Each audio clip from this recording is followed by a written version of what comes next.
nag-aaral. Bukod sa nag-aaral, ano yun pa yung iba nating ginagawa sa school? Okay, nagsusulat ng pangalan. Ano pa yung ginagawa sa school? Nagkukulay. Ano pa? Okay, sinabi niya nga, nagsusulat. Anak, kumukuha ng maayos. Ano pa? Nagsusulat ng pangalan. Nagkukulay. Ano pa? Nagdodrawing. Or gumuguhit. So, siyempre pag nag-drawing at gumuhit, magkukulay. So, kung doon, ano pa kaya yung ginagawa sa school? Yes, nag-aaral na tayo. Nag-aaral. So, ikaw ba sa school ay nakikipagkagalit?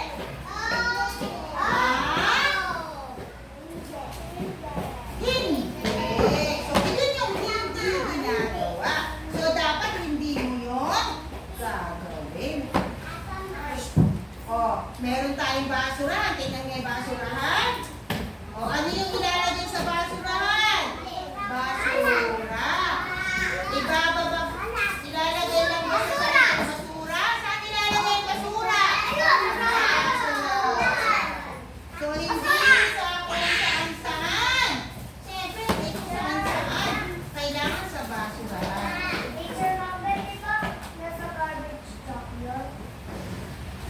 Oo, pag may dumaang garbage truck, kakakutin niya yung basura, tsaka lang natin ibibigay yung basura. Pero sa loob ng school or ng classroom, meron naman tayong bag. Kasya ba ang garbage truck sa classroom? Nasaan yung garbage truck? Oo, nandoon. Wala sa loob. Ang nasa loob lang ay basurahan. So, meron din tayong basurahan sa loob. So, maraming pwedeng gawin sa school at sa classroom. So, ipapakita natin kung ano-ano yung pwedeng gawin sa classroom. Dahil dyan, may papakita ako sa inyong mga video. Na yung mga ginagawa lang sa school, ha? Yung ginagawa lang. Ayan. Ano yung ginagawa niya? Ayan, nagsusulat. So, yung pagsulat, ginagawa sa school. Okay, papakita natin. So, siya ay nagsusulat. Sino na ang marunong sumulat? Very good. Okay, next. Ano yung ginagawa niya? Nagkukulay ba?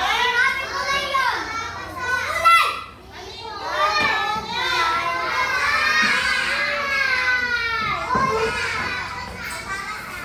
Ano anak?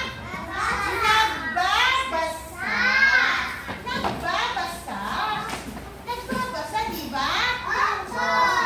So, bukod sa pagsusulat, siya ay nagbabasa. Next, ano pa kaya yung ginagawa sa school? Nagkukulay. Okay. Kukulangan na. Ano kukulangan? Okay. Dito tumingin sa TV. Upo na maayos. Nagkukulay. Next, ano yung ginagawa nila?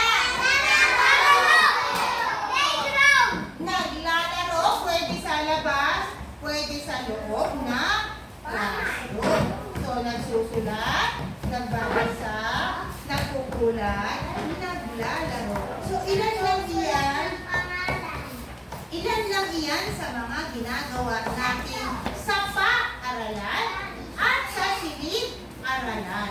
So, kaya alam natin, kapag pumasok tayo sa school, ito yung ating gagawin. Nakaintindihan po? Oo, siyempre. Kaya, pag pumasok sa school, kailangan ready ka, di ba? Kasi, baka magkulay kami, baka magsulat kami.